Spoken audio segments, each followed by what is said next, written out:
Saya dulu masih ingat pernyataan Pak Amin Rais ketika muncul kasus Sambo.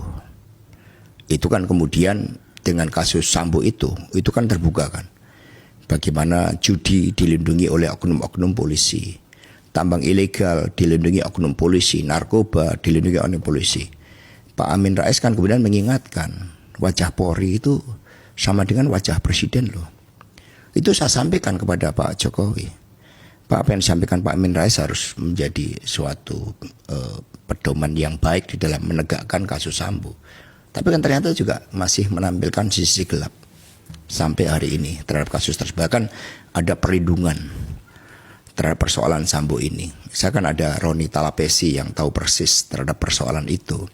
Nah ini ketika dibiarkan, sama saja membiarkan berbagai kasus-kasus besar itu tidak diungkap. Nah tugas pemimpin, Bu Mega dulu ketika kantor partai diserang, itu kan banyak mengatakan, Bu, ini adalah waktu untuk revolusi menghadapi Pak Harto. Tapi Bu Mega kan nggak mau melakukan itu. Bu Mega percaya pada kekuatan moral. Masa di antara sekian banyak ribuan hakim, jaksa, polisi nggak ada satupun yang punya kekuatan moral, berani memperjuangkan kebenaran. Maka saya juga percaya di tengah berbagai mobilisasi Partai Coklat banyak juga suara-suara dari dalam yang ingin menjaga marwah Polri agar tetap merah putih, agar tetap dengan spirit Jenderal Hugeng, bukan untuk retorika, tapi di dalam seluruh sikap, pikiran, dan tindakannya. Bagaimana kejujuran, keadilan itu harus dimulai juga dari pimpinan-pimpinan Polri. Maka ketika nanti ada potensi-potensi gesekan, tugas kami menjaga agar itu tidak terjadi, untuk menciptakan cooling down. Maka kami larang kan berbagai, Ibu Mega mengatakan lakukan perlawanan secara terukur dengan menggunakan jalan hukum, bukan kekerasan fisik. Kita bukan masa barbarian, tapi yang dilakukan penggunaan hukum sebagai alat kekuasaan ini kan meniadakan suatu substansi tentang adanya suatu sistem yang bisa kita sepakati bersama untuk menciptakan keadilan itu.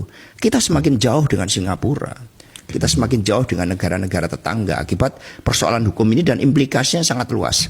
Investor nggak mau datang, kemudian nggak ada lagi orang percaya pada hukum. Sekarang ini banyak yang mengatakan, buat apa kita bayar pajak? Karena apa? Begitu banyak pejabat-pejabat. Belum lama nih, istana ini sekarang kan sibuk nih, pelantikan 50 pejabat hanya untuk istana, misalnya seperti itu. Jika mari, kita ini sedang susah sebagai bangsa dengan ancaman geopolitik. Maka mari kita turun ke bawah, lihat persoalan rakyat ini, dan kita bergabung bersama-sama. Kita dukung Pak Prabowo. Beliau kemarin menyatakan 25% anak-anak kita kelaparan. Itu kan sekaligus tamparan buat Pak Jokowi yang selama ini mengklaim tentang suatu keberhasilan. Lalu ngapain kita harus campur tangan terlalu dalam buat pilkada? Biarkan rakyat yang menentukan pilihannya. Mari kita bergotong royong mengatasi persoalan kelaparan, kemiskinan ini sebagai bangsa yang berkeadaban.